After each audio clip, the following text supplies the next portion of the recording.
Voilà, mesdames, messieurs, chers collègues, je vous propose de commencer. Nous avons beaucoup de collègues absents qui sont malades et malheureusement, nous leur souhaitons évidemment le meilleur pour les jours à venir.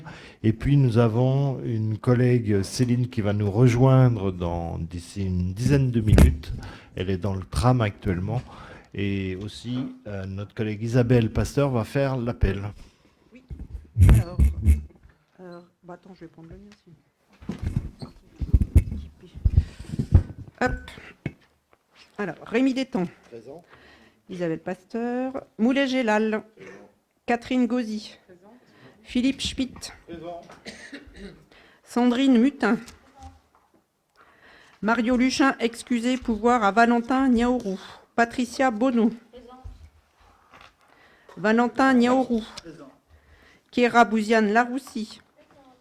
Kamaï Souvent-Lassi. Annette Malaclet, excusez, pouvoir à Patricia Bonneau. Saturnin Aonou, je pense qu'il va peut-être arriver aussi. Ouais. Denis Ruet, excusez, pouvoir à Saturnin Aonou. Evelyne Préoni Vincent. Sylvain Boulogne, excusez, pouvoir à Moulet Gélal. Hichem Elkret, excusez, pouvoir à Sophie Pantier. Véronique Bachelard. Céline Froidureau en retard. Sophie Pantier. Moussa Borba, excusez, pouvoir à Kamaï Souvent-Lassi. Noélie Bengeli, excusez, pouvoir à Catherine Gauzy. Joseph Thomas, excusez, pouvoir à Kéra Bouziane. Naïma Comblonge, excusez, pouvoir à Sébastien Canquer. Benoît Mulot, excusez, pouvoir à Virginie Dos Santos. Sébastien Canquer. Raymond Minguet. Et Gérard Desclin. Le quorum étant atteint, nous pouvons valablement délibérer. Merci. Je vous propose que notre collègue Patricia Bonneau soit secrétaire de séance et elle tiendra le cahier. Et je vous propose de nommer également Johan Lavier, secrétaire auxiliaire. Y a-t-il des votes contre, des abstentions? Donc je vous remercie. Vous avez sur table une question écrite que nous a envoyée M. Quinquer, que nous examinerons à la fin du conseil municipal. Le premier rapport donc, est l'approbation du procès-verbal du conseil municipal du 31 janvier dernier. Et je salue notre collègue qui arrive à l'instant. Sur ce procès-verbal, y a-t-il des interventions ? Je n'en vois pas. Donc je soumets à votre approbation, qui est d'avis de voter contre, de s'abstenir, donc adopté à l'unanimité. Je vous remercie. Rapport numéro 2, c'est la subvention exceptionnelle en faveur des peuples turcs et syriens. Vous l'avez vu malheureusement, lundi 6 février 2023, 2 séismes de magnitude 7,8 et 7,5 ont frappé la Turquie et une partie de la Syrie, suivi évidemment de violentes secousses tout au long de la journée et dans les jours suivants d'ailleurs, causant un lourd bilan humain. Près de 50 000 personnes ont perdu la vie dans les séismes. Plus de 105 000 personnes ont été blessées et des milliers d'immeubles et de maisons se sont effondrés, laissant de nombreuses personnes sans abri. Pour les populations touchées qui ont vu souvent leur lieu de vie détruit, les besoins sont nombreux en termes de soins médicaux, c'est encore vrai aujourd'hui, de nourriture, d'eau, d'abri et protection. C'est pourquoi nous vous proposons d'adopter cette délibération visant à autoriser la commune à apporter un soutien financier d'un montant de 5 000 € et à ces populations durement touchées, comme nous l'avons fait pour l'Ukraine, mais je dirais à chaque séisme et conflit comme dans le cadre de l'Ukraine. À travers le Fonds d'action extérieure des collectivités territoriales, ce que l'on appelle le FACECO, géré par le Centre de crise et de soutien du ministère de l'Europe et des Affaires étrangères, ainsi que le fonds ouvert par l'association Cité Unie France, à laquelle la ville de Quetigny adhère, nous bénéficierons de garanties sur l'utilisation des fonds engagés. À travers ces fonds institutionnels, nous estimons que notre subvention sera utilisée avec pertinence eu égard à la situation d'urgence et aux besoins de la population. Ils seront gérés par des experts de l'aide humanitaire d'urgence et leur utilisation sera scrupuleusement tracée, comme on le fait, je dirais, à chaque versement de subvention. Ainsi, nous faisons le choix de soutenir des populations meurtries indépendamment de leur régime politique, de leur culture ou de leur culte. Au regard des éléments, donc cette subvention de 5 000 euros, je vous propose de la diviser par deux, c'est-à-dire 2 500 euros qui seront versés au FASECO et puis 2 500 euros qui seront versés à l'association Cité Unifrance. Sur ce rapport, y a-t-il des interventions? Je n'en vois pas, donc je vais soumettre à votre approbation en précisant que je ne prendrai pas part au vote puisque je fais partie du conseil d'administration de Cité Unifrance.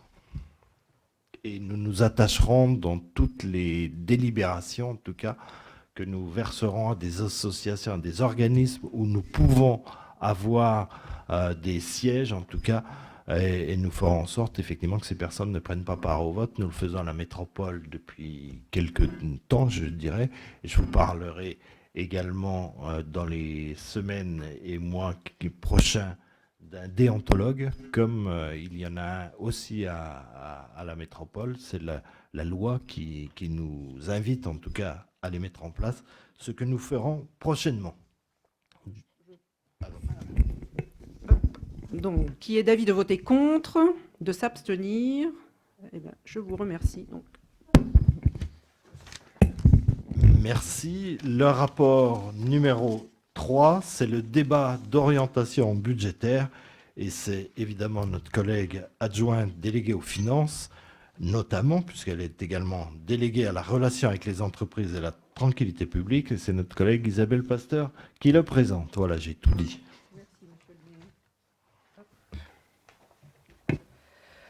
Le rapport sur les orientations budgétaires que vous avez en annexe est l'occasion pour la municipalité de présenter ses prévisions et ses projets et de les mettre au débat avant le vote du budget qui interviendra en avril prochain. Concernant le contexte économique général, après avoir subi le contre-coup de la crise sanitaire, l'économie mondiale a été frappée en 2022 par une crise énergétique majeure liée entre autres au déclenchement de la guerre en Ukraine. Ces événements ont accentué les tensions inflationnistes consécutives au redémarrage de l'activité et à la désorganisation des chaînes logistiques et d'approvisionnement. Les prix, singulièrement ceux de l'énergie, ont connu une très forte croissance. Les autorités monétaires ont réagi par une politique de resserrement monétaire se traduisant par une augmentation des taux d'intérêt. En France, même si le pic semble aujourd'hui derrière nous, l'inflation devrait rester forte en 2023 avec des prix qui ne retrouveront pas leur niveau d'avant-crise. Ainsi, le gouvernement table sur une inflation à 4,3%.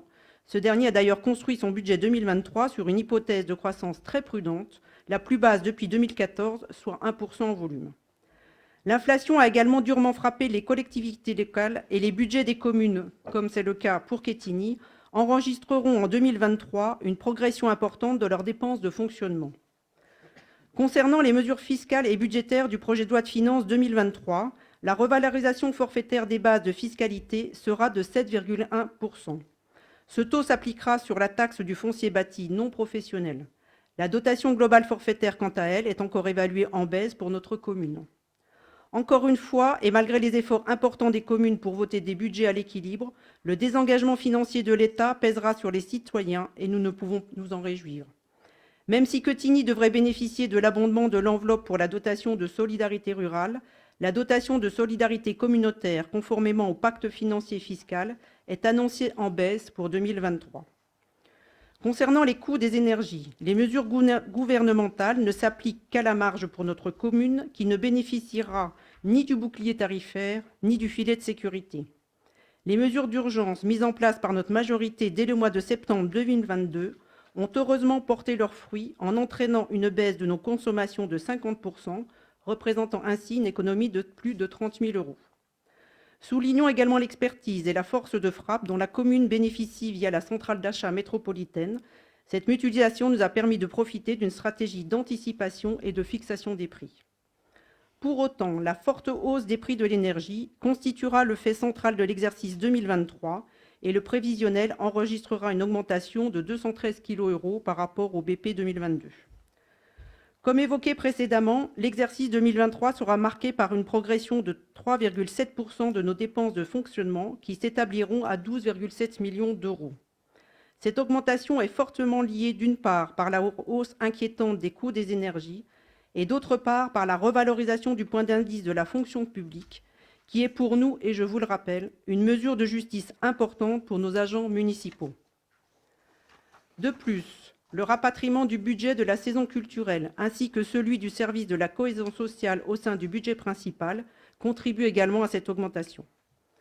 Cependant, malgré un contexte budgétaire largement contraint et complexifié par la crise énergétique, nous tiendrons nos engagements politiques en poursuivant la mise en œuvre de notre programme de mandat 2020-2026. L'année 2023 verra la livraison du bâtiment La Parenthèse, dont l'ouverture est prévue pour le tout début de l'année 2024. Ce futur tiers-lieu jouera pleinement son rôle de lieu de rencontre, de lien social et d'animation culturelle et socio-éducative en plein cœur de ville. L'autorisation de programme prévoit 3,6 millions d'euros au budget 2023 pour la fin des travaux. La politique d'urbanisme en cours dans la commune vise à construire la ville sur la ville, rapprochant ainsi les habitations du tram et des mobilités douces, tout en préservant les terres d'une artificialisation étendue. Cette programmation maîtrisée a déjà permis l'accueil de personnes en situation de handicap, le développement de nouvelles solidarités au sein de la résidence intergénérationnelle et l'installation depuis le début du mandat de 212 nouvelles familles. Les aménagements autour de la place centrale se parachèveront en 2023 avec la création d'un pôle mobilité au terminus du tram et le verdissement du cœur de ville pour un investissement de 80 kg. Les travaux de l'immeuble Elitis, bâtiment autosuffisant en termes de production d'énergie, débuteront en septembre pour une livraison annoncée des logements en fin d'année 2024. Le corridor écologique amorcé dès 2021 avec la haie bocagère et les premières plantations de la forêt urbaine s'est poursuivi en 2022 avec le verger conservatoire et pédagogique et s'étoffera en 2023 avec la dernière phase de la forêt du Suchot. De plus, une opération structurante d'aménagement paysager au sein de la résidence intergénérationnelle sera conduite pour un montant d'investissement de 385 kg avec notamment la création d'un îlot de fraîcheur, de jardins partagés et de cheminements piétons. Nous lancerons également cette année les concertations citoyennes autour du devenir paysager de la plaine des Aiguisons et de l'ancien bâtiment Léo Lagrange. Comme annoncé, l'été 2023 verra se réaliser les travaux de notre terrain de football synthétique et le passage en éclairage LED pour un investissement de 1,1 million d'euros. Notre projet sportif et la poursuite des rénovations de nos équipements sportifs seront également planifiés au courant de l'année. Autre projet ambitieux porté par la majorité, le programme de réussite éducative qui bénéficie à plus de 200 élèves et qui répond aux nouveaux besoins en matière d'aide à la scolarité, avec notamment le nouveau dispositif du Pass Réussite. Dans le cadre de la convention territoriale globale signée avec la CAF en 2022, je vous rappelle que nous bénéficions d'un soutien financier de 720 kg dans le déploiement de nos actions à destination du secteur enfance-jeunesse. La ville de Quetigny profitera également du service de prévention spécialisé porté par l'association Médiation Prévention Dijon Métropole, avec 2 médiateurs et 2 éducateurs spécialisés, et continuera à porter des chantiers éducatifs. Enfin, sur le front de la solidarité, Quetigny a mis en place depuis le 1er janvier 2023 le bonus énergie municipal d'un montant plafond de 70 €. La réussite de cette mesure, après quelques semaines de communication, vient conforter ce choix politique en matière d'aide aux habitants. En effet, à la mi-février, 298 dossiers ont été déposés et 190 foyers ont déjà bénéficié d'un bonus énergie municipal. Le budget du CCAS prévoira un montant de 60 kg pour cette aide exceptionnelle. En conclusion, le budget 2023 a été élaboré dans un contexte très incertain et en tenant compte d'hypothèses pessimistes. Je tiens à remercier les services et mes collègues adjoints qui ont travaillé à l'élaboration de ce budget en identifiant des pistes d'économie dans le fonctionnement des services, tout en maintenant la qualité des services rendus aux Quetinois. Voilà. Merci. Effectivement, il est important de saluer les services, les collègues qui se sont beaucoup engagés. Vous avez un DOB qui est très défini. Je ne suis pas sûr que dans beaucoup de communes, il soit aussi précis et aussi détaillé. Y a-t-il des interventions? Je n'en doute pas. Monsieur Maguet.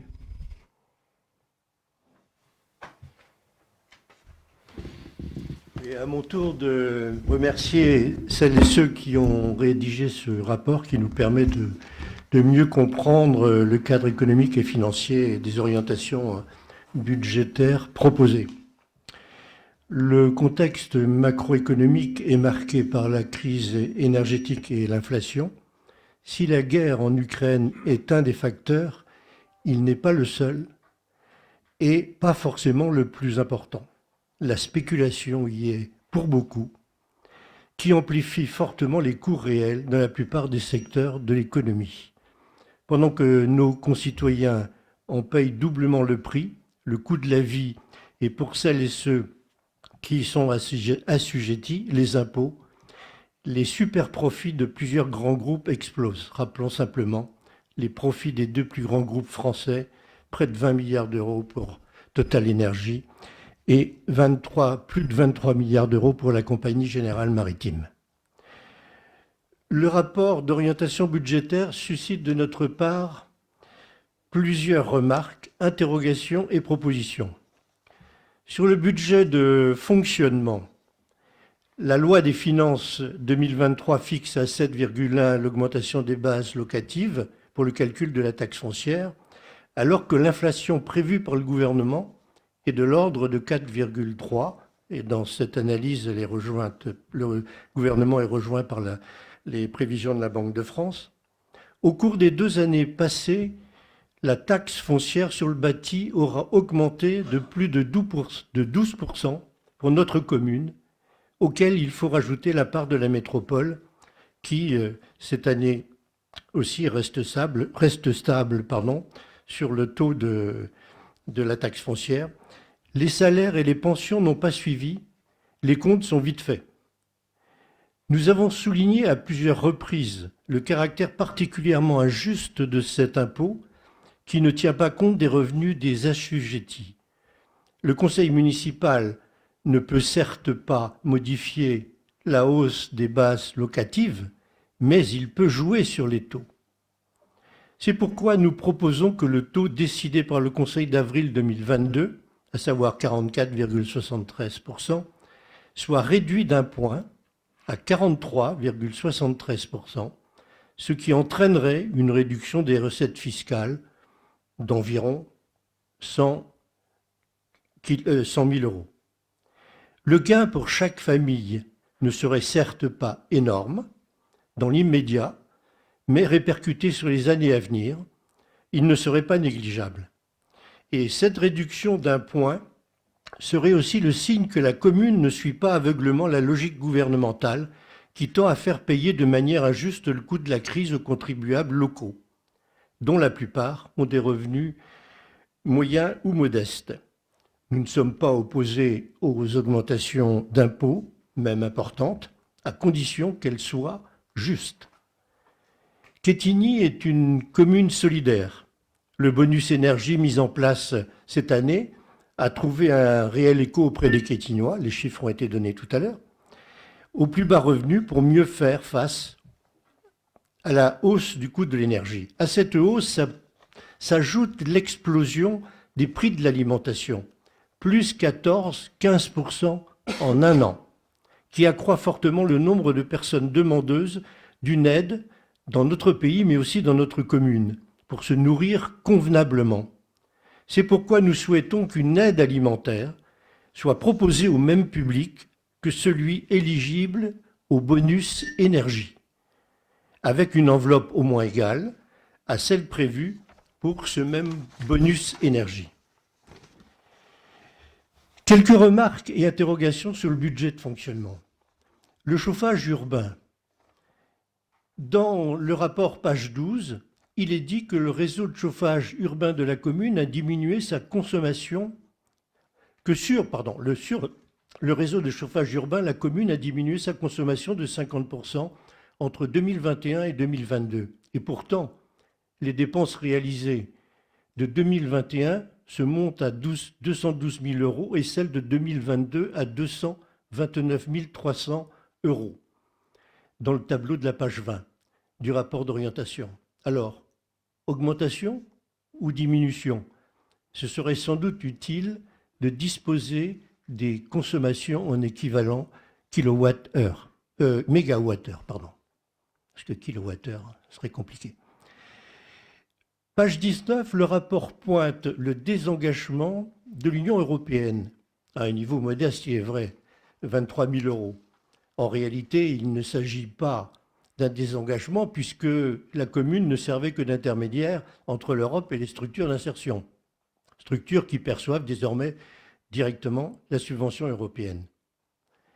Le coût de l'énergie a certes augmenté. Page 20, le rapport estime la consommation pour 2023 à plus de 213 000 euros. En réalité, comparé au budget réalisé pour 2022, ce qui est le point de comparaison le plus correct, l'augmentation est de 101 000 euros, ce qui est déjà considérable. Inutile d'en rajouter.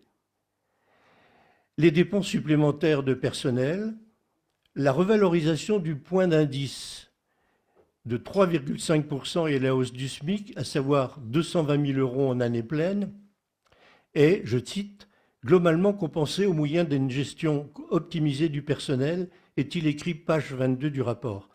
Nous supposons que cette compensation est due à la suppression des 6 emplois, comme nous l'indique le tableau des effectifs, page 36. Sur la section d'investissement, concernant le coût de l'aménagement paysager aux abords de la résidence intergénérationnelle, page 24, nous en étions restés au chiffre de l'an dernier, à savoir 300 000 euros. Le rapport d'orientation mentionne une prévision de 385 000 euros, soit 30% de plus. Visiblement, il n'y a pas que le coût de l'énergie qui explose. La tranquillité publique est une préoccupation légitime de nos concitoyens. Le rapport prévoit au budget d'investissement une dépense de 50 000 euros pour des caméras de surveillance, dispositif qui coûte cher et dont l'efficacité est loin d'être établie, surtout en termes de prévention.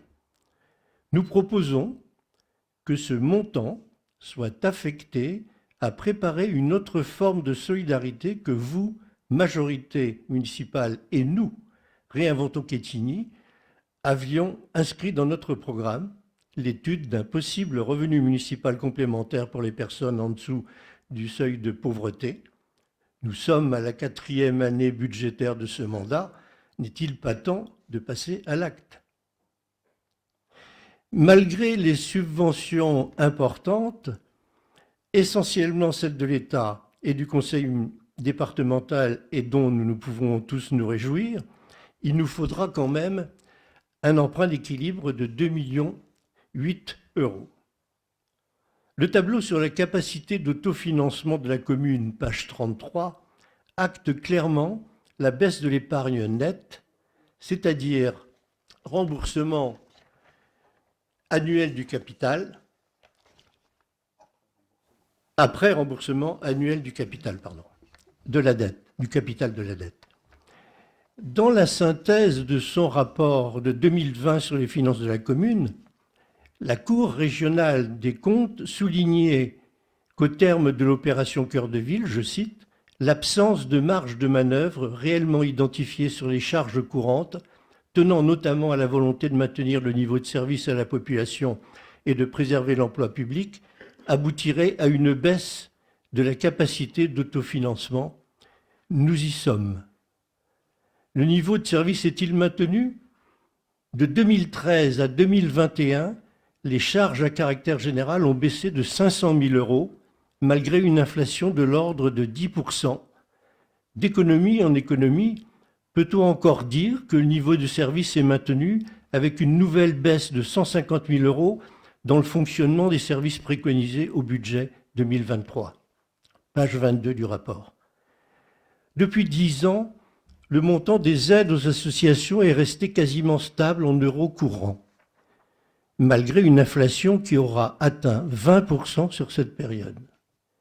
Quant au niveau d'emploi, Nous espérons que la baisse des 6 emplois prévus en 2023 n'est pas le prélude à une baisse régulière. Principal responsable de cette dégradation, l'État, qui se défausse sur les collectivités en baissant régulièrement les dotations de fonctionnement. Mais pas seulement.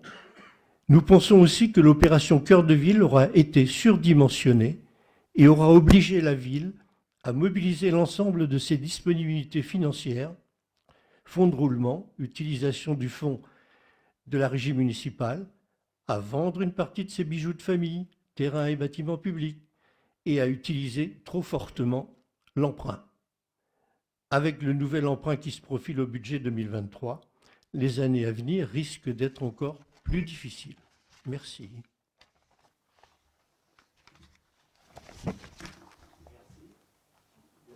D'autres interventions? Monsieur.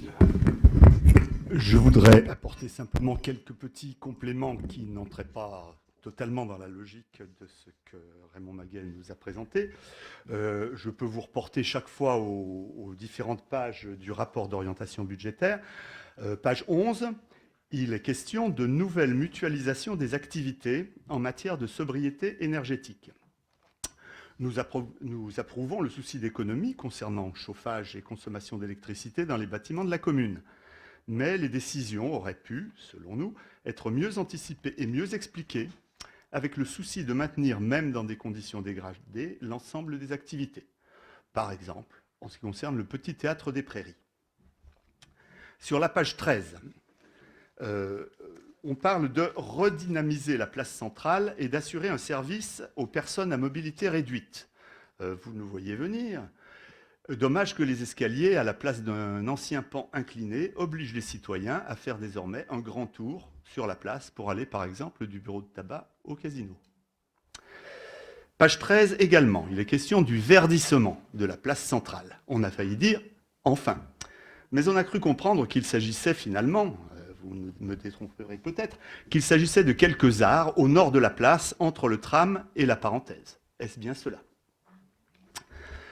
Page 13, toujours, on nous parle d'un immeuble élitiste autosuffisant en termes de production d'énergie. Bravo, mais pourquoi pas d'autres bâtiments ? Certes, c'est cher, mais puisqu'il a été décidé de tant construire, pourquoi ne pas profiter de cette opportunité pour innover dans un parc immobilier plus sobre en énergie ? On pourrait d'ailleurs varier ces sources d'énergie, par exemple avec du solaire thermique pour l'eau chaude ou autre solution.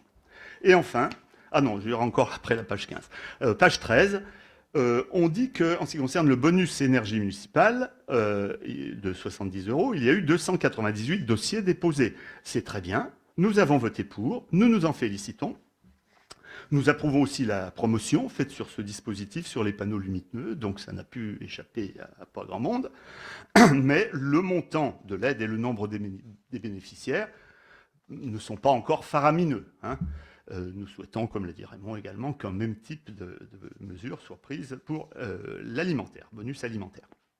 Et enfin, page 15, on parle de concertation menée avec les Quétignois. Notre sentiment est que la consultation se fait après la mise en œuvre. Par exemple, vous annoncez une consultation pour la parenthèse. Il me semble que beaucoup de choses ont été déjà décidées. Voilà.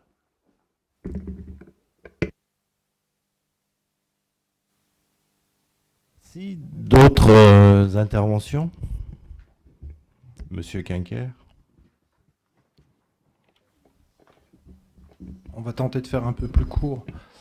Donc notre analyse sera beaucoup plus courte. Avant tout, on tient à présenter, avant de présenter celle-ci, on tient à remercier et féliciter nous aussi l'ensemble des services qui ont participé à l'élaboration de ce ROB, et en particulier Madame Collin. Je tiens aussi à rappeler une chose très importante, que nos analyses des différents ROB et budgets ne sont pas une critique de la qualité de votre travail, mais plutôt une analyse critique des choix politiques de la majorité actuelle. En effet, ce ROB est techniquement parfait. Ce DOB, pardon, est techniquement parfait. Cependant, la majorité actuelle, comme à son habitude, ne manque jamais une occasion de se faire de la publicité. Ce DOB est parfait et en est la parfaite illustration. Une fois de plus, vous nous présentez une musique sur une partition à deux portées. Une, où vous vous plaignez de la conjoncture actuelle, comme par exemple la baisse des dotations de l'État et la flambée des tarifs de l'énergie, et une autre partition où vous vous présentez comme des super-héros, sauveurs des Quetignois, capables, lorsque tout s'écroule autour de vous, de tenir le cap. À la lecture de ce DOB, il est certain que nous allons devoir composer avec une baisse des recettes et une hausse des dépenses, toutes deux très importantes pour 2023. Une baisse des recettes essentiellement due à une baisse des dotations de l'État, encore une fois, la suppression de la taxe d'habitation, la baisse de dotations réservées par Dijon Métropole. D'ailleurs, à ce sujet, je me permets une petite parenthèse, sans jeu de mots, sur ce sujet. Je remarque avec satisfaction que le département soit désormais systématiquement sollicité, ce qui n'était pas le cas avant. Et comme le département n'est pas sectaire, il aide beaucoup de villes comme celle de Quetigny. Je ne peux que me féliciter que le canton soit désormais dans la dynamique de la majorité départementale menée par François Sauvadet, qui a fait de l'aide aux communes une priorité. Le contraste est saisissant avec Dijon Métropole qui, dans le même temps, a décidé de ne plus réaliser de fonds de concours aux communes et qui a baissé fortement la DSC dont bénéficiait Quetigny. Je reprends donc le fil de notre analyse. Cette crise se traduira aussi par une hausse des dépenses, notamment sur les dépenses de fonctionnement. Malgré la situation économique qui est et sera pour les années à venir catastrophique, voire cataclysmique pour tous, vous nous faites à travers ce DOB 2023 un exposé plutôt flatteur de vos ambitions. Les habitants de Quetigny ne souhaitent plus que nous leur jouions une douce mélodie qui les endorme. Ce qu'ils veulent, tout comme nous, membres du groupe éthique, c'est du concret et du réel. Ils souhaitent que dans de prochains budgets, nous soit présentée une projection des dépenses de fonctionnement sur les 3 prochaines années, que soit multiplié par 2 le nombre de caméras sur notre commune dans les 3 ans à venir, que soient recrutés 2 policiers municipaux et un ASVP supplémentaire au cours des 3 prochaines années, une projection concrète de l'évolution de notre démographie. Ils ne veulent plus que nos écoles ferment leurs classes et enfin voir les bénéfices des constructions dans le centre de notre commune. Que nous retrouvions une qualité de service digne des attentes des Quetignoises et des Quetignois avec un meilleur entretien de notre voirie et en priorité nos passages pour piétons, la mise en place d'un service d'urgence, d'une permanence permettant de conseiller et accompagner les habitants dans les démarches administratives. Que leur soit présentée aussi dans le cadre du développement durable la stratégie pluriannuelle pour atteindre les objectifs de baisse de consommation d'énergie prévus par le décret tertiaire, c'est-à-dire moins 40% en 2030, encore flou aujourd'hui. Que nous soit présenté dans les détails le plan pluriannuel de l'installation des aires de jeu dans tous les quartiers de Quetigny. Un vrai système de communication et pas une propagande. Et enfin, nous avons une question concernant la hausse des coûts de fonctionnement de la nouvelle médiathèque.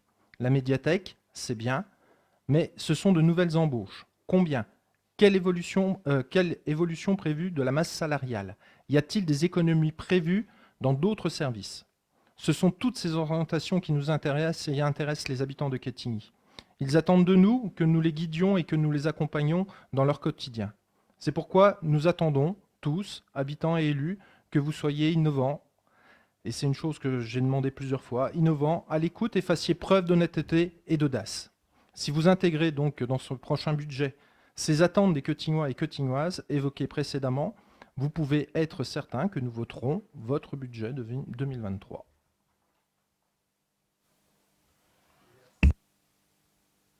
Merci, Monsieur Quinquer. Y a-t-il d'autres interventions ? Monsieur Maguet. Particulier que j'ai oublié dans mon intervention, c'est sur la dotation de solidarité communautaire, donc qui chute de 285 000 euros, soit un tiers par rapport à ce qu'elle était en 2022, c'est-à-dire 880 000 euros et quelque chose. Alors, j'ai bien entendu qu'il s'agissait du pacte, je ne sais plus comment le nom exact, mais bon, pacte financier. Mais bon, quelles sont les règles nouvelles qui bouleversent à ce point celles qui prévalaient jusqu'à présent ? Est-ce le signe que Dijon Métropole s'oriente vers la disparition de cette dotation, qui n'est certes pas obligatoire, mais qui représentait quand même une somme, qui représente une somme très importante dans notre budget? C'est quand même une interrogation. Là, j'avoue que j'ai du mal à suivre cette évolution et cette décision de la métropole. Merci. Alors, peut-être que Oui. Alors peut-être juste, nous sommes dans le cadre du DOB aujourd'hui, vous l'avez bien compris. L'emprunt d'équilibre, il est aujourd'hui dans le DOB, il est prévu effectivement à cette hauteur, mais avant la reprise des résultats du compte administratif. Donc il diminuera dans le cadre de la reprise. Donc prendre ce chiffre comme vérité, alors il est vérité parce que le DOB est supposé travailler d'une manière sincère, mais il va diminuer. Nous savons qu'il va diminuer. Ne vous attachez pas à ce montant-là. Et je laisse Isabelle répondre on ne vous répondra pas toutes les questions que vous avez pu poser, mais Isabelle. Moi, je voulais juste intervenir par rapport à la proposition de Raymond sur le fait de ne pas mettre en place des caméras. Alors là, je dirais non, parce qu'en fait, ces caméras sont prévues pour être installées rue Ronde. À l'heure d'aujourd'hui, on a une problématique de tranquillité publique dans ce secteur. Et vous allez pouvoir le constater, puisque encore ce week-end, on a eu des tags qui ont été faits sur le bâtiment CDC Habitat. On a eu des luminaires en entrée d'immeubles tagués en rouge, et même les luminaires du parking en rouge. Donc pour redonner, je dirais, de la sérénité à ces habitants, on ne peut pas échapper à mettre de la vidéoprotection. Et je dirais que de toute façon, ce sera efficace puisqu'on avait cette même problématique sur le quartier des Pré-Bourgeois. Et depuis qu'on a mis en place les caméras sur le quartier Pré-Bourgeois, les habitants ont retrouvé cette sérénité. Donc pour moi, il est hors de question de ne pas mettre de caméras rue Ronde.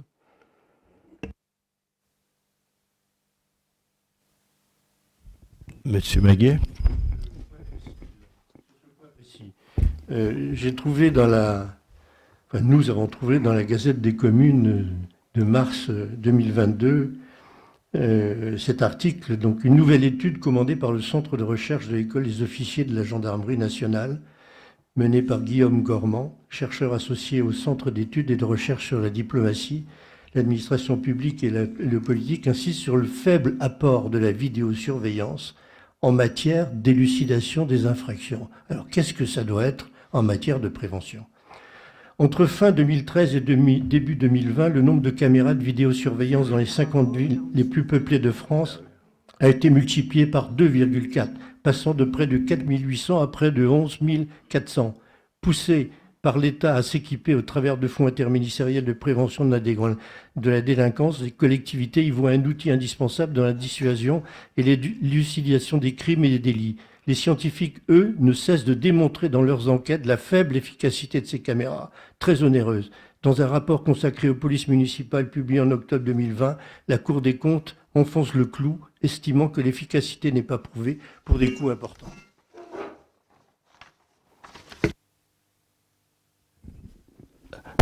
La tranquillité, la sécurité, c'est un sujet évidemment très important. Alors quand on en vit dans un pavillon, comme beaucoup ici, nous avons la chance d'être en pavillon, nous n'avons pas ces conditions que certains de nos habitants ont. Il était cité, rappelé, la rue Ronde. La rue Ronde, depuis longtemps, il y a une fixation à cette adresse, parce qu'il y a du commerce, il faut se dire les choses. Et je puis vous dire qu'aujourd'hui, et ça fait quand même déjà quelques temps et quelques années, les gens demandent à en partir de ce lieu plutôt qu'à en venir. Les caméras, alors il peut y avoir il y a des rapports, il y en a beaucoup. Il y a des moyennes qui sont faites. Ce que l'on sait à Quetigny, c'est que les caméras ont permis d'élucider nombre de problèmes. Même si c'est pas la panacée, c'est vrai, le matériel vieillit, il nous faut aussi le remplacer. Il y a aussi des définitions de l'image qui sont de plus en plus intéressantes. Avant, les caméras la nuit ne servaient à pas grand-chose, il faut le dire. Mais pour autant, aujourd'hui, il y a du matériel qui est important. Et c'était avant l'été. Au Pré-Bourgeot, les habitants avaient un quotidien impossible. Nous avons installé des caméras. Eh bien, allez les voir, ils sont bien contents qu'on ait installé des caméras. Parce qu'effectivement, les caméras n'ont pas résolu le problème, on l'a certainement déplacé, mais pour autant, les habitants du Pré-Bourgeot, aujourd'hui, sont très heureux qu'on ait installé ces caméras. Et ça a généré effectivement des coûts de génie civil. C'est des coûts qui sont trop importants, bien sûr, mais nécessaires pour garantir la tranquillité. Tous les habitants de Quetigny, quand ils rentrent chez eux, ont droit à cette tranquillité. Et bien, il se trouve aujourd'hui que certains rentrent chez eux avec ce sentiment d'insécurité. Nous sommes souvent dans le sentiment d'insécurité, mais néanmoins, il faut répondre à ces attentes-là. Et les caméras y participent pour beaucoup. Peut-être par rapport au... Il y a eu beaucoup de questions sur le personnel. Cette question, on va régler les problèmes de fonctionnement, on va diminuer le budget de fonctionnement, diminuer le personnel. Ce n'est pas du tout le cas. C'est pas du tout le cas. Les 6 emplois qui sont supprimés, nous avions 2 éducateurs spécialisés. Aujourd'hui, c'est la MPDM qui intervient. Et les éducateurs, il y en a un qui a fait le choix de partir de lui-même, et l'autre, son contrat est arrivé à terme, il a un autre projet personnel, donc il est parti. Donc c'est moins 2. Mais pour autant, c'est la MPDM qui a remplacé ces éducateurs. Nous avions une personne, un cadre administratif sur les affaires juridiques. Elle a fait le choix aussi d'une mutation professionnelle, et aujourd'hui, avec la métropole, dans le cadre de la mutualisation, et c'est justement le projet de mutualisation, cette personne sera remplacée donc dans le cadre de cette mutualisation. Donc là aussi, c'est encore moins 1. Il y a des départs en retraite dont on sait qu'ils ne seront pas remplacés parce que l'emploi a changé, le besoin a été modifié, ce qui n'empêche pas effectivement d'en créer dans d'autres secteurs parce qu'il y a des besoins. Et puis aussi, en termes d'emploi, il y a des personnes qui sont à 60, à 80% et qui font aussi le choix des fois de demander à revenir à plein temps. Ce qui explique là aussi le temps des suppressions de personnes dont on n'a plus besoin, puisque ces mêmes personnes aujourd'hui travaillent à plein temps. Voilà, c'est une des explications. C'est M. Quinquer qui intervenait sur la parenthèse. En termes de personnel, eh bien, nous avons anticipé, nous y travaillons depuis longtemps. Nous n'attendons pas le mois de janvier, février prochain, l'inauguration, pour se dire, ah oui, mais il nous faut combien? Ça fait longtemps qu'on travaille sur ce dossier-là. Ça fait longtemps aussi que les recrutements qui ont été faits dans la perspective de la parenthèse. Donc voilà, aujourd'hui, les effectifs sont là, ils sont prévus effectivement pour que la parenthèse fonctionne dans les meilleures conditions. Et puis peut-être revenir, nous ne vendons pas les bijoux de famille pour faire un budget, pour équilibrer un budget. Si nous allons vendre effectivement un bâtiment du château, c'est parce que la CAF nous l'a demandé et c'est important d'accéder à sa demande parce que nous pensons que lorsque les différents organismes, en tout cas lorsque l'organisme devient propriétaire, ben ça le fixe davantage. Les obligations sont plus grandes que lorsqu'il est locataire. En plus, la CAF évidemment va rester et c'est aussi ça l'intérêt. C'est le département, oui, c'est au moment où je parlais, c'est le département et les services de la CAF qui, eux, sont partis. Mais il va rester une permanence, on pourrait dire. Mais le département, oui, il achète le bâtiment et nous sommes très heureux de lui céder pour un prix qui est évidemment qui sera conforme à France Domaine et voire même dans la perspective, c'est un bâtiment qui a déjà 40 ans. Donc, sur lequel il faudra intervenir, qui aujourd'hui, en termes d'isolation, c'est les normes de 80, c'est plus les normes d'aujourd'hui. Donc, c'est aussi des coûts d'entretien moindres. Donc, c'est pas pour faire un budget. Et je vous l'ai dit, l'emprunt qui est inscrit, c'est pour l'équilibre, effectivement, au stade du DOB, mais nous ne sommes que dans le DOB. On en reparlera au mois d'avril. 4 avril. Voilà. Alors, enfin, je pourrais reprendre toutes les questions. Monsieur Quinquer, c'est pas la ville qui ferme les classes, c'est l'éducation nationale. Ça, il faut que les choses soient claires, c'est l'éducation nationale. Sur la pente handicapée place centrale, vous savez très bien qu'il y a des normes et que cette pente, elle est normée et que pour avoir cette pente réglée à 5%, je ne sais plus, il y a des itinéraires qui sont obligatoires. On ne peut pas forcément aller au plus court parce que sinon on aura une pente qui serait trop importante. Et c'est l'explication et c'est la seule parce que c'est celle-là. Je suis heureux d'entendre effectivement qu'aujourd'hui vous réclamiez que l'on construise après avoir tant dit que l'on avait trop bétonné le centre-ville. Eh bien, effectivement, le bâtiment Elitis sera remarquable parce que la construction qui aura lieu place centrale, il n'en existe aucune en France de ce modèle-là. Donc nous en sommes très fiers d'avoir travaillé avec Elitis. Et puis, vous baissez les taux, certes, c'est votre choix.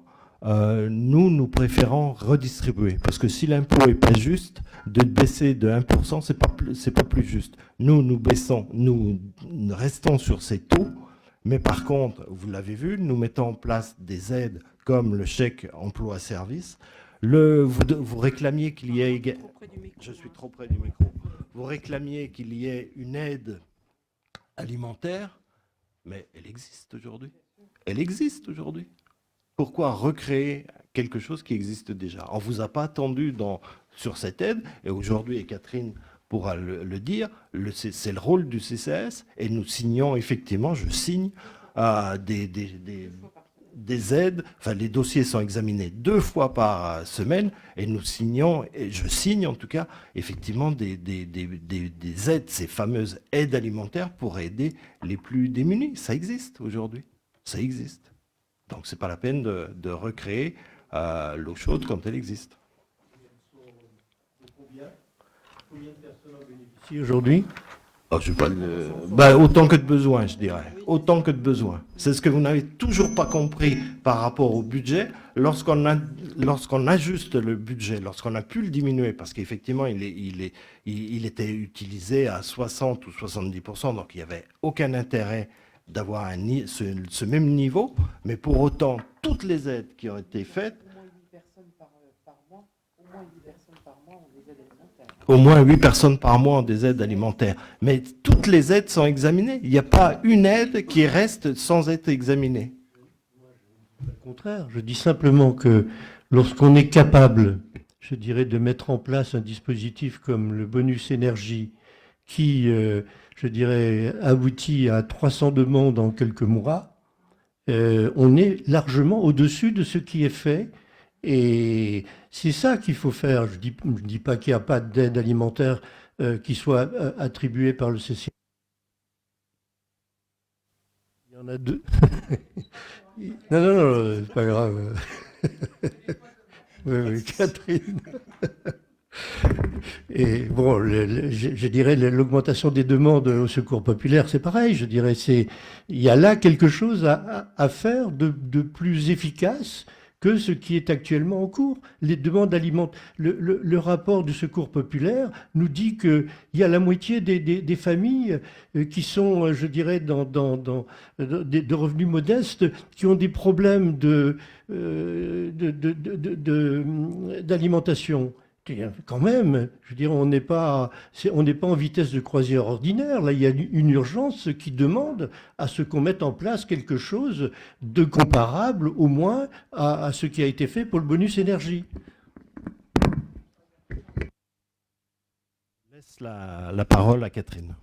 Alors juste, on en a parlé l'autre jour en commission solidarité, donc je suis un petit peu surprise pour vous redire un petit peu la situation. Vous savez très bien que le parcours alimentaire, il n'y a pas que le CCAS qui est parcours alimentaire. Vous parlez du secours populaire, c'est une chose. Vous parlez des PIMUT, vous parlez du secours catholique et le département également, hein, l'espace solidarité Côte d'Or a de l'aide alimentaire.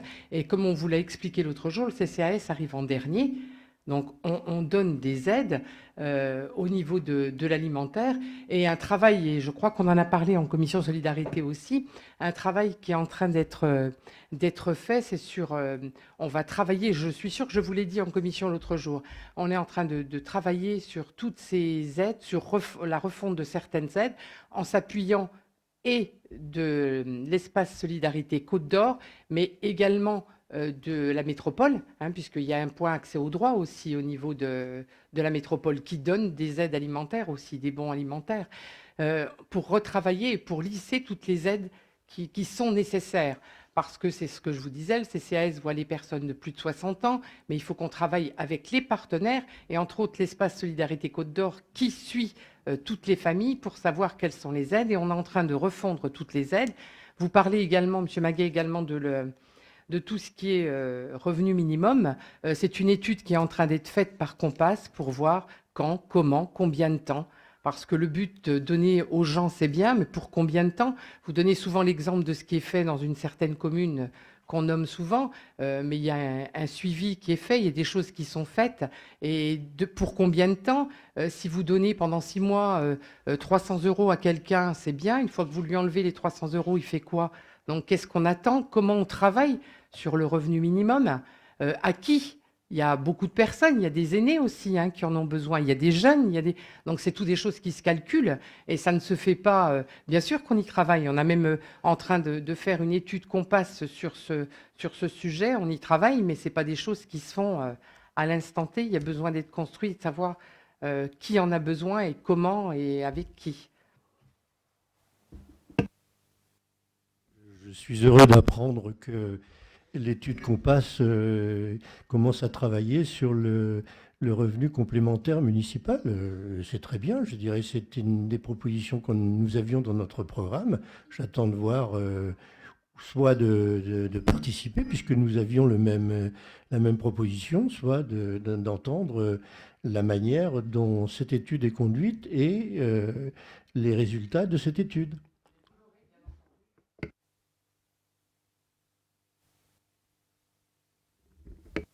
Monsieur Desclers. Juste un petit point de détail. Concernant votre remarque, monsieur le maire, on n'a pas demandé de nouvelles constructions. Je relis. Comment? Je relis, puis enfin c'est enregistré, je relis. Ça risque pas.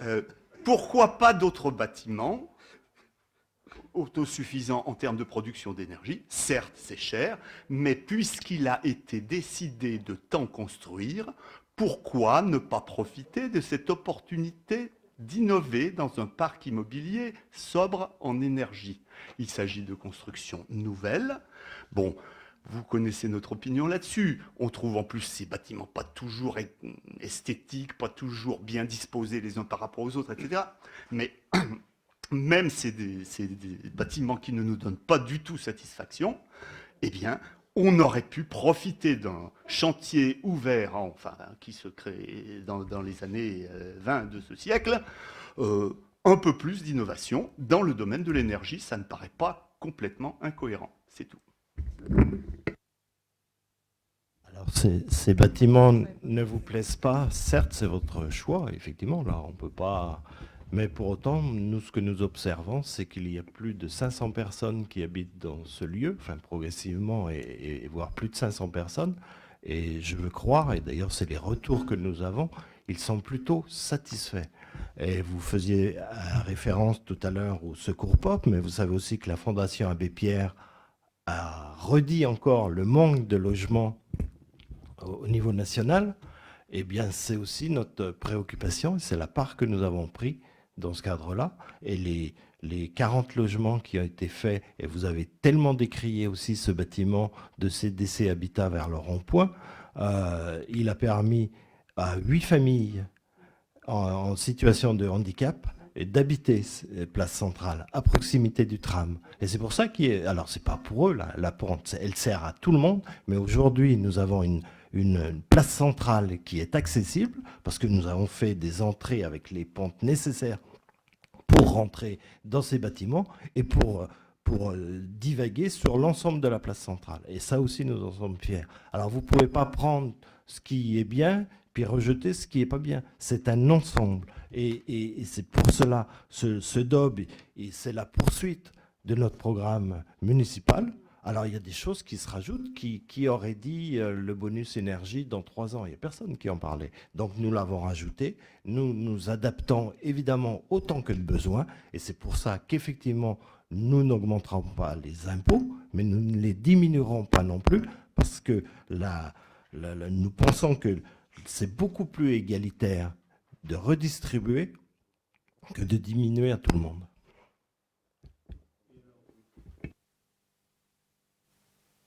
Égalitaires, pourquoi ne pas les augmenter un peu plus?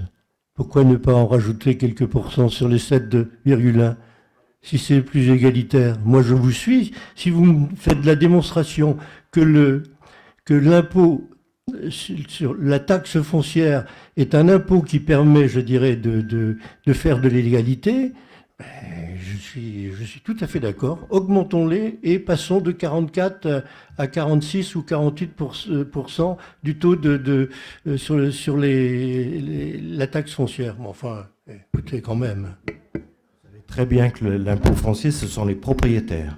Et il y a des personnes qui ne sont pas propriétaires, qui sont en plus grande difficulté que les propriétaires. Et c'est ce que nous faisons. Il n'y a pas de Monsieur Quinquer. Je vais être vraiment rapide, ces 2 précisions.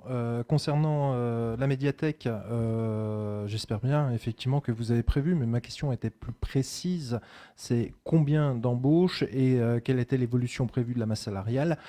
Ça, c'est une première chose. Et concernant les fermetures de classes, bien sûr que je sais que c'est l'éducation nationale, mais la question c'est pourquoi fermons-nous des classes? Et vous le dites et vous le répétez, il nous manque des familles. Et ça, c'est dû effectivement à la gestion, et c'est expliqué, à la gestion. Ah, il manque des enfants, donc forcément des familles et non des couples. Et donc, il manque bien effectivement des enfants. Et pourquoi? C'est tout simplement une gestion en dents de scie de la démographie.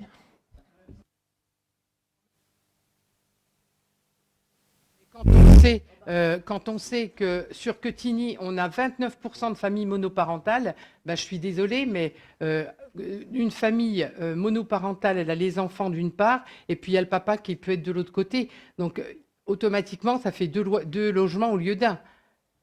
Oui. On va mettre les parents où alors? On fait une sélection comment? Enfin, je veux dire... Toutes les séparations ne se passent pas forcément bien et ils ne restent pas forcément tous dans la même commune, déjà, numéro 1.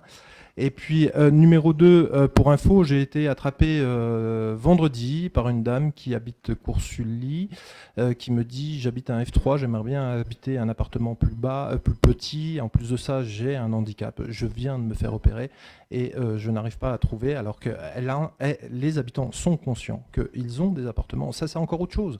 Mais en fait, en gros, voilà, la gestion de la démographie, c'est qui le gère? Vous le dites vous-même, vous avez construit en fait dans le centre-ville pour faire venir des familles. Ce sont vos propres mots. Et pour l'instant, on ne le voit pas. Et il y a une école qui est menacée d'être fermée juste à côté. Donc je suis désolé, c'est ça que j'ai avancé. Et c'est pour ça que botter en touche en me disant Monsieur Quinquer, c'est l'éducation nationale qui ferme. Mais oui, tout le monde sait que c'est l'éducation nationale qui ferme. Mais pourquoi? C'est ça ma question. Pourquoi on ferme ces classes? Je crois qu'on vous a répondu, puis les questions, on les a déjà tellement vues, redites dans les commissions. On a un vieillissement de la population, les occupations de logements sont aujourd'hui, c'est divisé par 2 par rapport à il y a 15, 20 ans. C'est ça la réalité. Et si on a construit, c'est pour faire venir effectivement des personnes, des couples jeunes. C'est bien, mais il y a aussi des personnes âgées qui se rapprochent de leurs enfants. Puis si on a construit, c'est aussi pour que nos enfants puissent habiter à Quetigny. C'est aussi ça la réalité. Parce qu'eux, ils n'auront pas la chance d'habiter dans un pavillon qui a été construit sur des terres agricoles. C'est fini, ça. Ce rêve-là est terminé. Les allées cavalières, comme nous les avons connues, 400 habitations sur 37 hectares, c'est fini. Ça, nous ne le verrons plus jamais. Faut être conscient de cet état-là. Voilà. Par rapport à la parenthèse, je l'ai dit, les emplois ont été anticipés. Aujourd'hui, les personnels présents que vous retrouvez à la bibliothèque dans les services de la ville sont là. Ils intégreront la parenthèse avec des associations également. Et puis la concertation, je ne sais plus qui avait posé cette question sur la concertation, je crois que c'est M. Declat. La concertation, elle est bien réelle, elle aura lieu avec les jeunes, les âgés, les personnes dans des situations difficiles, les assos, puisque le but, c'est de faire que cette parenthèse soit un lieu partagé par les Quétignois. Donc tous les habitants de Quétigny seront évidemment les bienvenus dans ce lieu, et pour qu'ils y soient bien, eh bien, il faut le préparer avec eux. Mais tout aujourd'hui n'est pas encore complètement décidé, même si nous savons évidemment où nous allons. On est bien d'accord. Ce projet-là, ça fait longtemps que nous y travaillons. Nous n'avons pas attendu ce mandat-là pour y travailler. Voilà, je crois que le débat a eu lieu. Je vous demande d'en prendre acte. Il n'y a pas de vote dans le cadre du débat d'orientation budgétaire. Et je vous propose de passer au dossier suivant, qui, dès que j'aurai retrouvé, c'est le point 4.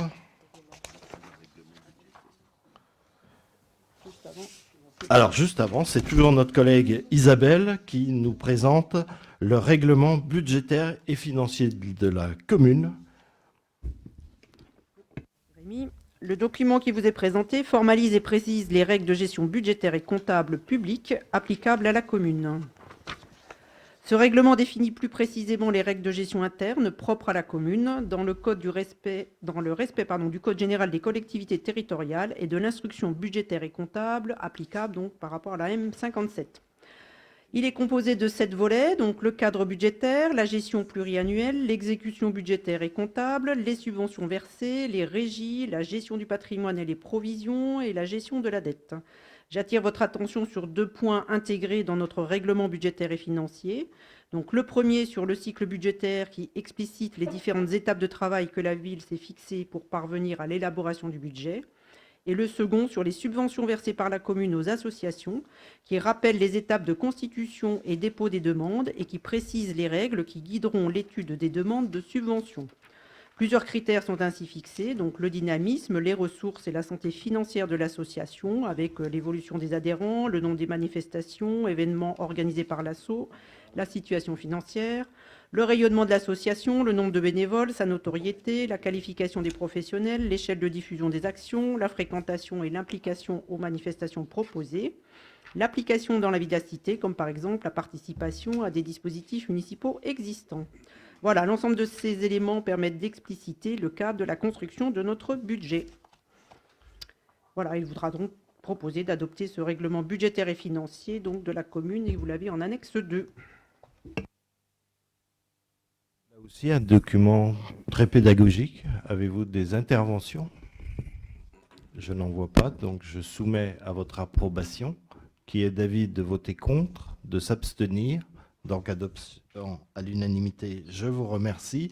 Rapport 5, c'est notre collègue Philippe Schmitt qui nous le présente. C'est donc une convention de servitude entre la ville et Enedis, comme nous avons l'habitude maintenant.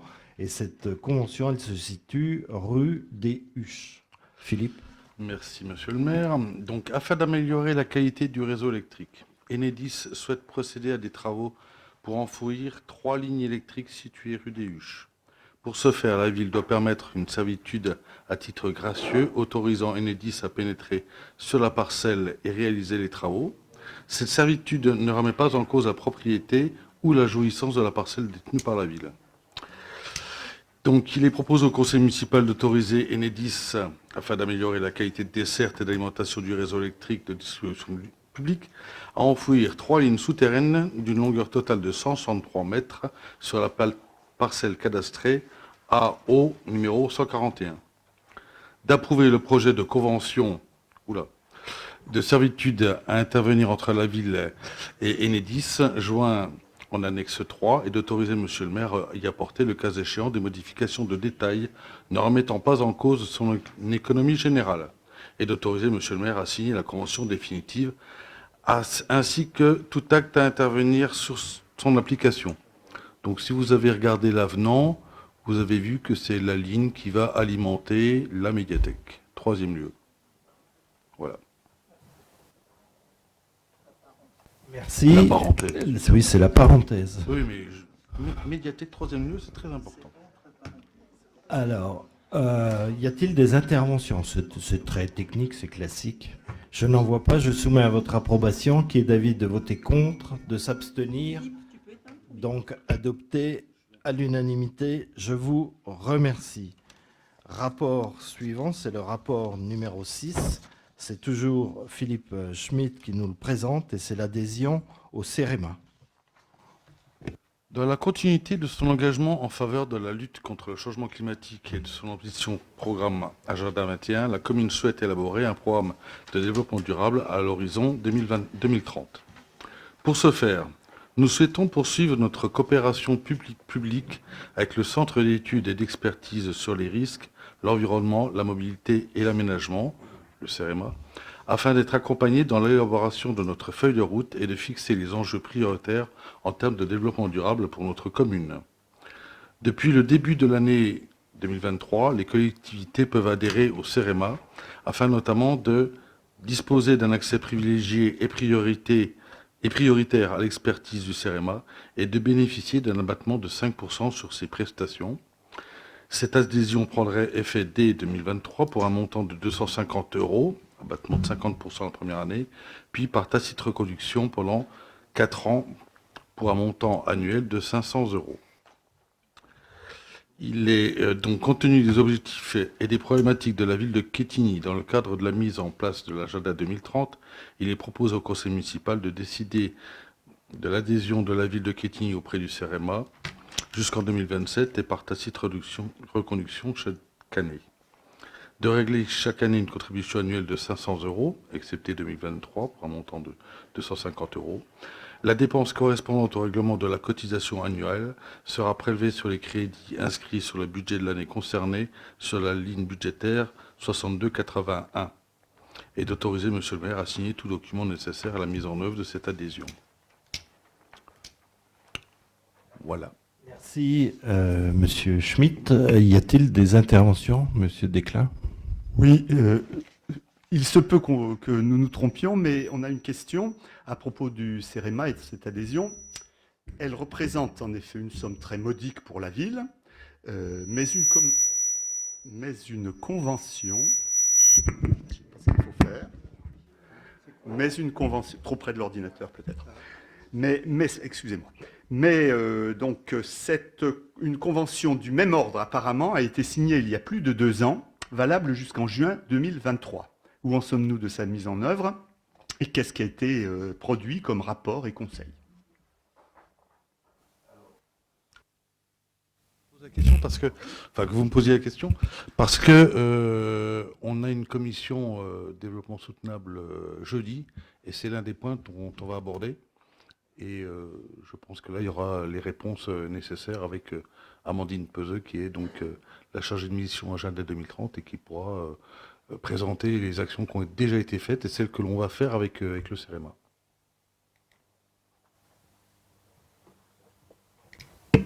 Merci. Y a-t-il d'autres interventions? Il n'y en a pas. Je soumets à votre approbation. Qui est d'avis de voter contre, de s'abstenir? Donc adopté à l'unanimité. Je vous remercie. Rapport numéro 7. C'est Monsieur Gélal qui nous le présente. C'est la modification du règlement intérieur de la grande crèche Maria Montessori. Je vais y arriver. Et c'est du pouvoir d'achat que l'on redonne. Merci Monsieur le maire. La crise sanitaire qui, je l'espère, est derrière nous, a révélé un problème de justice financière puisque nous avons eu de nombreux enfants malades et donc absents de la grande crèche.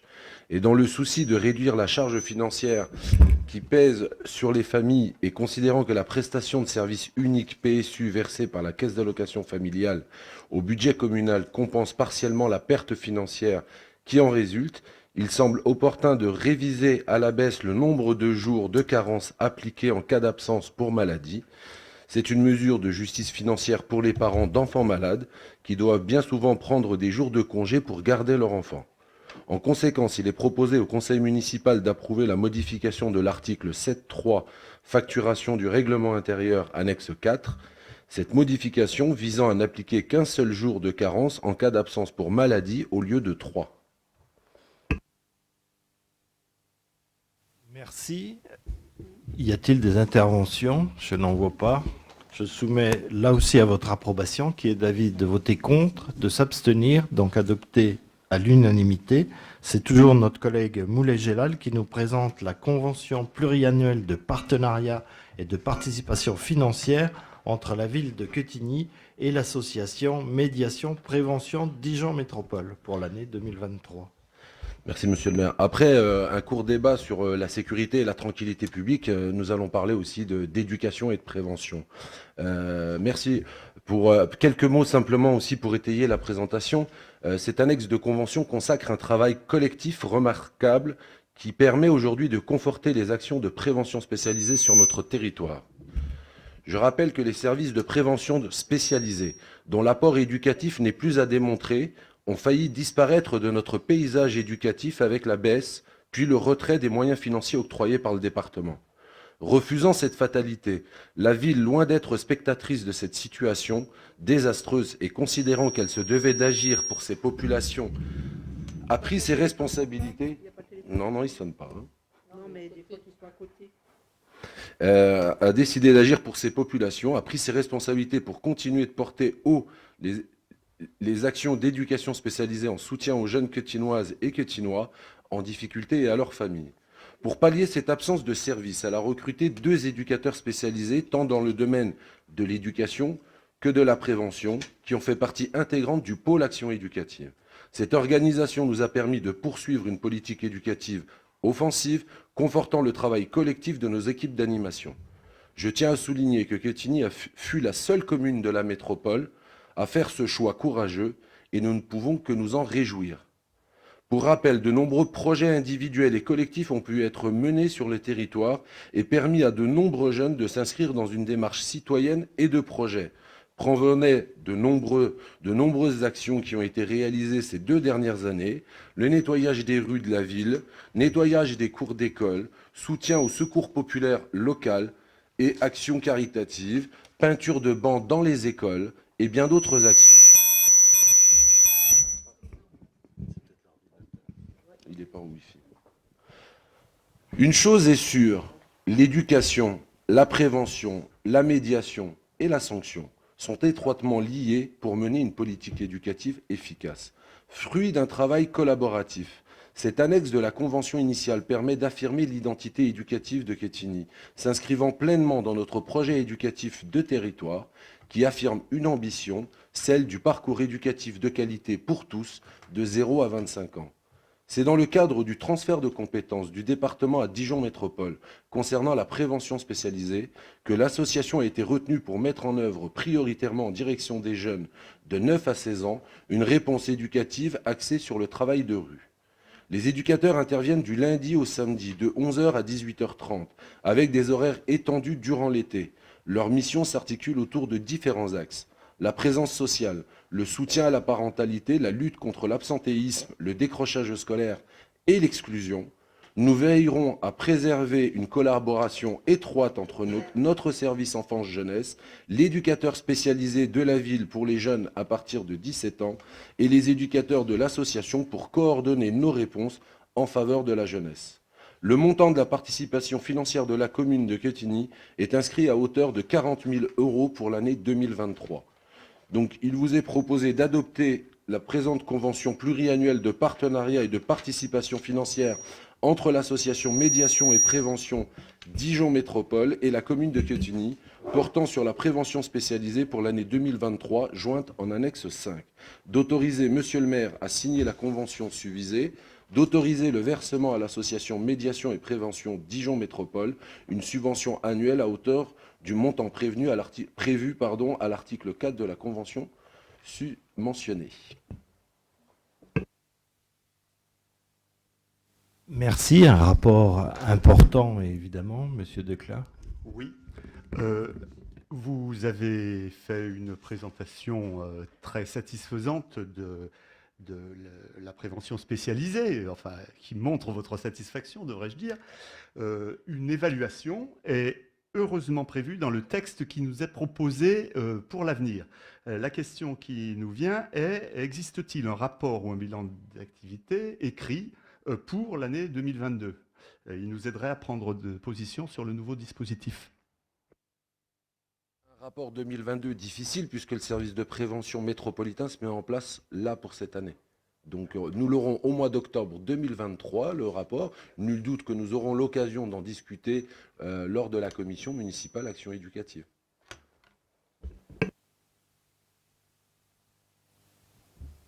Merci, monsieur le maire. J'allais dans ce sens. J'ai vu qu'à l'article 10, il était prévu un bilan d'ensemble qualitatif et quantitatif avant le rapport d'évaluation. Et je voulais savoir s'il était possible de le transmettre à tous les conseillers municipaux ou de le présenter en conseil municipal. Il sera de fait, je ne vais pas utiliser le micro, il sera de fait rendu public dans les commissions, puisque c'est un document, aujourd'hui nous votons une convention et forcément un compte sera rendu suite à cette convention. Mais la commission municipale action éducative, nous abordons tous les sujets et des bilans sont présentés en commission action éducative. Monsieur Maguet? Oui. Positif, il existe depuis 2015, non? Il y a bien déjà... Service médiation sociale, mais pas un service de prévention spécialisé. Éducation spécialisée est un métier, la médiation sociale en est un autre. Il y a un rapport écrit sur ce service dont vous parlez, l'existant. Médiation sociale, il y a un rapport annuel qui est transmis à la collectivité. Tout à fait. Voilà. On peut saluer la MPDM qui s'est dotée d'un véhicule que nous avons inauguré, c'était le 23 février dernier, et qui va permettre d'aller jusqu'en pied d'immeuble dans les quartiers et où les habitants de la ville pourront effectivement venir échanger avec les professionnels de la MPDM.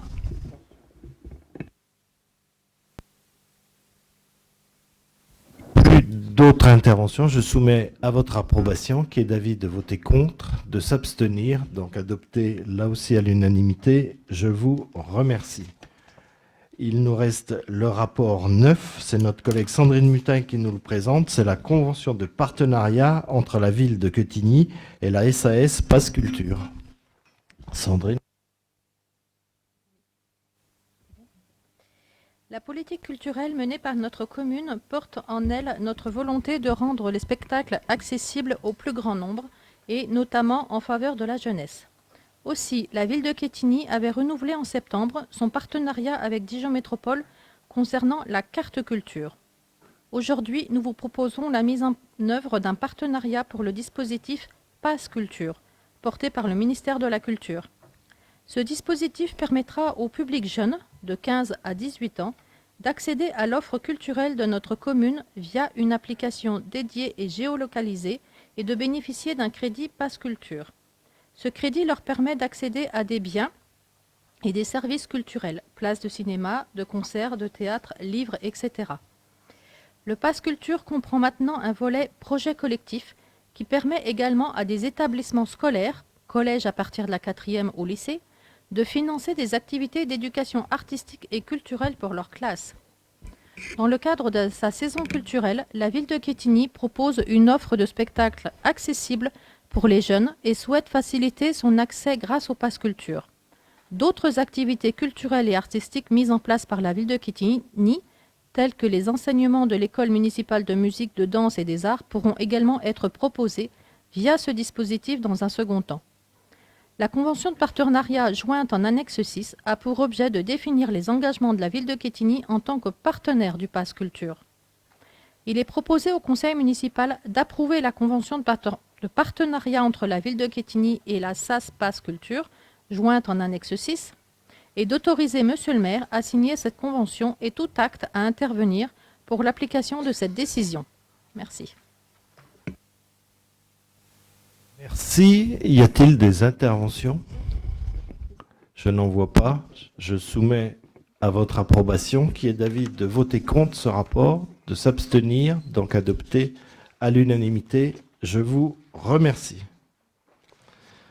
Vous avez ensuite les informations, donc avec les mises à disposition de locaux, vous avez les sollicitations de subventions qui ont été faites, également le renouvellement d'adhésion à différentes associations. Et je vous propose de passer à la question écrite de M. Quinquer. Et je lui propose de lire sa question.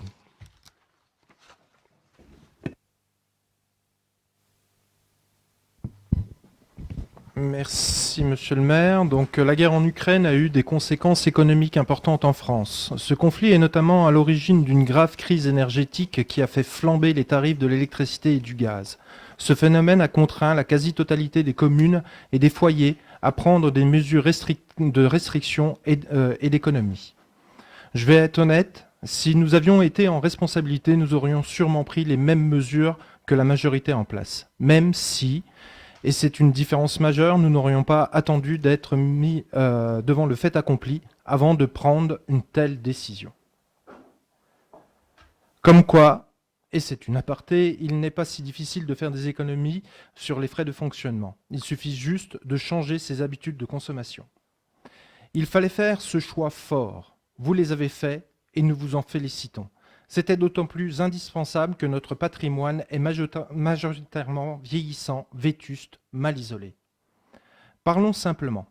Une grande partie de notre patrimoine communal est un véritable gouffre énergétique. Mutualiser les salles, baisser globalement la température, fermer les salles les plus énergivores nous semble être un bon choix. Un choix que nous pensions juste et équitable, avec l'objectif que, face à cette crise mondiale, chacun soit incité à faire des efforts, chaque particulier, chaque association, chaque entreprise, et que tout le monde soit traité sur un pied d'égalité. Sur le papier, mais également dans vos propos, cela semble être la ligne suivie. Pourtant, la réalité en est tout autre. En effet, quelle ne fut pas ma surprise quand j'ai été contacté par une mère de famille dont l'enfant fréquente le club de théâtre des jeunes de Quetigny, m'informant que le petit théâtre des Prairies n'était pas chauffé. On parle ici d'une activité théâtre, pas d'une salle de sport. Une activité théâtre qui nécessite que les locaux soient chauffés à minima pour permettre des répétitions dans de bonnes conditions, d'autant que la salle chauffée quand elle accueille des représentations à destination d'un public adulte. L'organisatrice du club de théâtre a tenté de vous contacter à plusieurs reprises afin de vous demander que ce petit théâtre soit un peu chauffé pendant les répétitions des enfants. Sans réponse. Il est vrai que certaines solutions ont été proposées, mais toutes étaient inadaptées aux besoins de l'association. Prenons l'exemple de la salle de motricité de l'école des Aiguisons. Pas de toilettes, mauvaise acoustique, éclairage et matériel insuffisant, impossibilité de garer les vélos, nuisances sonores et encombrant de la salle. Certes, vous pourrez toujours me dire que des adultes ont bien accepté d'aller au théâtre sans chauffage. Mais là, on parle d'enfants, avec des activités pendant 2 heures, avec l'obligation de garder les manteaux pendant les répétitions. Certes, vous pourrez également me dire que les élèves des écoles primaires vont bien dans cette salle le jeudi après-midi, mais seulement pour 1 heure et pas pour les mêmes activités. Les conséquences de votre choix sont multiples. On a des conditions de travail dégradées pour l'intervenante qui enchaîne les ateliers pendant plus de 4 heures dans le froid. Et on a des conditions de répétition indignes pour les jeunes. Nous nous interrogeons donc sur ce choix qui manque de toute évidence d'impartialité et de logique. Monsieur le maire, on ne peut pas marteler que la culture est importante à chaque fois que nous abordons un point sur le sujet en conseil municipal. On ne peut pas être dithyrambique sur la culture à chaque prise de parole publique. On ne peut pas faire la culture une priorité du mandat et au final pratiquer une culture à 2 vitesses. Il faut joindre les mots aux actes. Il faut sortir des artifices de communication. Il faut mettre en adéquation vos paroles avec la réalité du terrain. En d'autres termes, les conséquences de la crise énergétique doivent être les mêmes pour tous. Vos décisions doivent être justes. Mais peut-être vous a-t-il manqué le courage du maire de Chenôve qui a fermé sa salle de spectacle pour tous durant la période hivernale sans exception aucune. Une même décision pour tout le monde. Pour les jeunes Quetignois, le théâtre est plus qu'un simple hobby. L'activité théâtrale leur permet d'oublier pour quelques heures leur éventuel trouble de langage, leur inhibition, leur phobie. Elles développent leur confiance en eux et elles développent leur confiance en eux qui leur sera utile tout au long de leur vie. Excusez-moi d'avoir été un peu long, mais je voulais être le plus complet possible. J'ai donc 2 questions. Quelles solutions concrètes et pérennes proposez-vous enfin à ces jeunes pour qu'ils puissent pratiquer leur passion dans les meilleures conditions? Et au-delà des mots et des promesses de campagne, quel intérêt porte la mairie pour l'activité culturelle théâtrale? En conclusion, monsieur le maire, j'aimerais rajouter une petite chose. J'aimerais vous remercier parce qu'en effet, hier, le lundi 13 mars, vous avez apporté une réponse aux parents la veille du conseil municipal, alors qu'ils vous avaient sollicité depuis le 30 novembre. Depuis, il y a eu un bon nombre de péripéties, des mails, des courriers restés sans réponse ou presque, des contacts téléphoniques où certaines réponses manquaient cruellement de respect. Il aura fallu qu'une maman exprime son mécontentement sur un réseau social pour que vous lui répondiez toujours via ce même réseau social, mais de façon factuelle, en mettant en avant les contraintes d'économie d'énergie.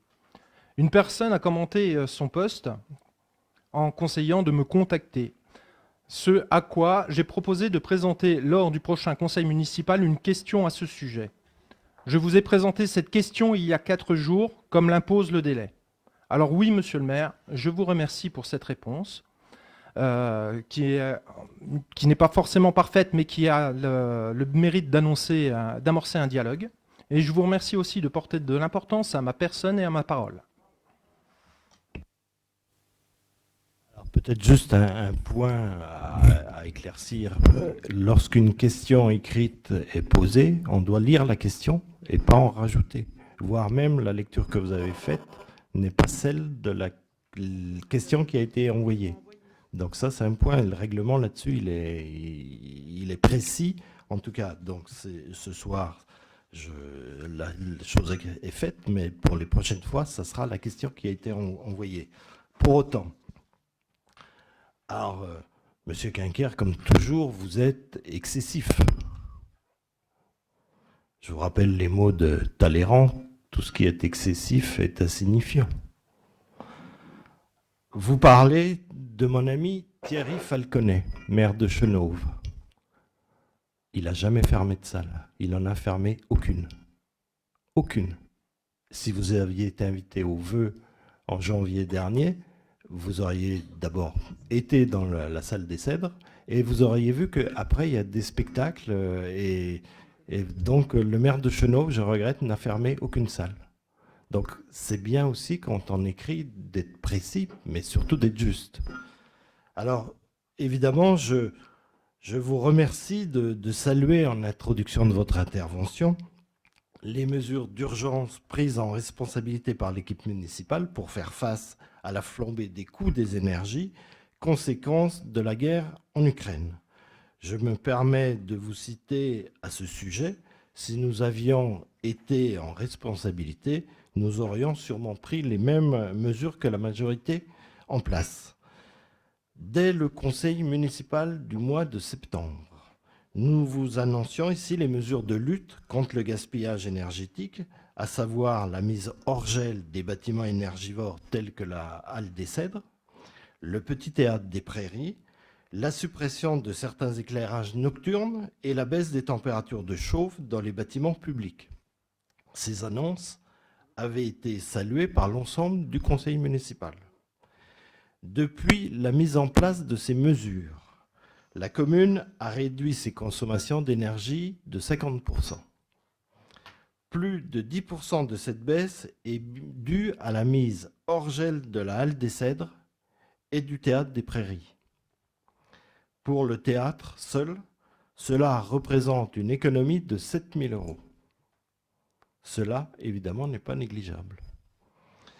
Pour autant, nous n'avons pas attendu la conjoncture actuelle pour mener des actions sur la réduction de nos consommations. C'est ce qui nous diffère. Si vous étiez intervenu, donc vous seriez intervenu en septembre, nous l'avons fait bien en amont et des années avant. Pour rappel, nous avons changé les éclairages de plusieurs équipements sportifs en LED afin d'abaisser la consommation d'énergie. Par ailleurs, le raccordement de plus de 30% du parc habité et de bâtiments publics de Cutigny à la chaufferie urbaine permet une maîtrise des coûts au regard de l'explosion du prix de l'électricité et du gaz que l'on connaît. Vous l'avez d'ailleurs constaté dans votre lecture du rapport d'orientation budgétaire. De même, la réfection du réseau de chaleur du groupe scolaire Léhuche François Mitterrand permettant une séparation des circuits par zone d'occupation représentera une économie de plus de 5 500 € par année. Enfin, dès cette année, nous amorcerons une analyse globale de notre patrimoine et de ses consommations énergétiques afin de planifier leur rénovation thermique. Je rappelle aussi que nous sommes intervenus sur le groupe scolaire des Aiguisans, tant au niveau élémentaire qu'au niveau maternel, où nous avons refait l'ensemble des classes. Au-delà des économies budgétaires constatées depuis la mise en œuvre de ces décisions, il est important de modifier nos comportements et nos pratiques pour lutter contre le réchauffement climatique. Il n'est plus pensable aujourd'hui de laisser des locaux vides alors qu'ils sont chauffés. Le partage des usages est impératif. Vous le soulignez d'ailleurs dans votre intervention. Monsieur Quinquer, votre question orale est révélatrice de votre positionnement politique. Vous soutenez les mesures prises en responsabilité par l'équipe majoritaire, mais vous surfez sur un sujet de fonctionnement pour en faire une polémique. Et de quoi parle-t-on? D'une activité théâtre dans la ville n'est pas organisatrice. La ville n'est pas organisatrice de cette activité théâtre. Dès le mois de septembre, les services municipaux contactaient les associations utilisatrices de salles municipales pour des activités régulières afin de trouver avec ces dernières des solutions alternatives en cas de fermeture de salles municipales. Début octobre, j'informais les associations et l'ensemble des Quétignois des mesures d'économie d'énergie prises par l'équipe municipale, notamment la mise hors gel du théâtre des Prairies, en précisant que les services se tenaient à leur disposition pour trouver des solutions et des améliorations possibles. En décembre, une maman d'un enfant pratiquant l'activité théâtre du mercredi avec le centre social La Passerelle me sollicitait pour une réouverture donc de ce petit théâtre des Prairies, arguant que la salle mise à disposition par la mairie pour la poursuite de ses cours ne permettait pas de pratiquer le théâtre dans des conditions optimales. Mauvaise acoustique, pas de coulisses avec des paravents, pas de lumière et de scène. Dès lors, je demandais aux services municipaux si d'autres salles pouvaient être mises à disposition. Malheureusement, l'ensemble de nos salles municipales sont utilisées les mercredis après-midi par les partenaires associatifs de la ville pour un grand nombre d'activités et le centre social La Passerelle, qui dispose gracieusement de l'espace Francis Moulin, je rappelle que l'espace Francis Moulin est la propriété de la ville, utilise également l'ensemble des locaux pour d'autres activités. Début janvier, je répondais donc par un courrier à l'ensemble des parents d'élèves pratiquant l'activité théâtre qu'aucune autre salle ne pouvait leur être attribuée, mais que nous nous tenions à disposition du centre social La Passerelle pour apporter des améliorations de confort pour la pratique du théâtre dans la salle des Aiguisans. Sans nouvelles de cette interlocutrice depuis mon courrier de janvier. Nous apprenions début mars que cette dernière souhaitait perturber une représentation de théâtre pour demander une nouvelle fois la remise en chauffe du petit théâtre. Dès le lendemain, notre collègue Sandrine Mutin, adjointe à la culture, a rencontré cette maman pour entendre ses préoccupations et apporter des réponses pour améliorer la pratique du théâtre dans la salle des Aiguisans avant la période de réouverture du théâtre des Prairies dès que les températures seront plus clémentes. Aussi, Monsieur Quinquer, je ne peux pas vous laisser dire que cette habitante est restée sans réponse de la part de la mairie. Pour répondre à votre question finale sur la pérennisation du théâtre à Quetigny, je vais vous répondre la même chose qu'à cette dame. Des réflexions et études seront menées sur la nécessaire rénovation thermique des bâtiments de la ville dès cette année. De plus, La municipalité a fait le choix d'investir 5,5 millions dans un futur équipement socio-éducatif et culturel. Je crois que nous en avons beaucoup parlé ce soir. C'est la parenthèse qui ouvrira ses portes début janvier. Ce futur équipement pourra accueillir toutes sortes d'événements culturels, tels que du théâtre, notamment pour des cours à destination des enfants. Enfin, et pour conclure, Monsieur Quinquer, je pense que pour administrer une commune de manière responsable, il est impérieux de veiller à l'intérêt général des habitants au-delà de la somme des intérêts particuliers. Veiller à contenir les dépenses de la commune qui reposent in fine sur les concitoyens tout en maintenant l'activité théâtre dans des conditions convenables pour une vingtaine d'enfants durant la période hivernale m'apparaît comme un choix réfléchi. Ce qu'il est moins, c'est votre intervention politicienne et son fondement. Voilà, la réponse est faite. Je mets fin donc à ce conseil municipal. Et puis j'ai les courriers de réponse que nous avons faits et qui ne correspondent en rien à ce que vous avez dit précédemment. Merci à vous, bonne soirée.